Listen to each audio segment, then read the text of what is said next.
Hey everyone, and welcome back to Truth Works. We're in the month of August talking about performance reviews.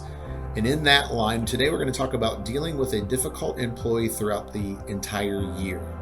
Many of us in positions of leadership make three mistakes. We go to HR prematurely, we tend to want to fire prematurely, or we tend to want to ignore the problem. So I'm imagining that most of us fall into one of those three ditches.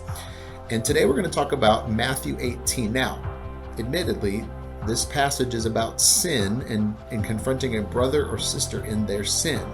And if you're familiar with the story, it goes like this. If your brother sins against you or sister, you are to confront them just between the two of you. If that doesn't work, then you bring another party in. And if that doesn't work, you bring it before the entire church. And if that doesn't work, you just kick them out. Now, how does this apply to what we're talking about today? I think we're pretty familiar with steps 2 through 3 as it pertains to the business world. We get HR involved, we get someone involved in a performance review and performance evaluation, a 90-day plan of correction, or we just fire them. What I think we learn here as followers of Jesus is that we ought to be people who value the relationship. The relationship is important. As followers of Jesus, we care about the people that we serve and that we lead.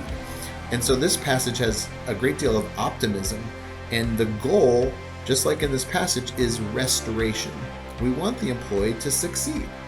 Even if they're challenging us, that they rub us the wrong way, their personality difference, the goal, the heart should always be restoration, optimistically that they're going to get better.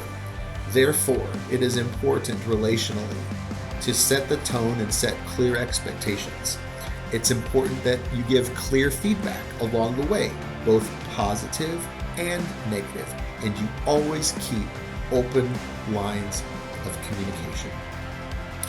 And at the end of the process, at the end of the year, when the performance review is given, there should be no surprises.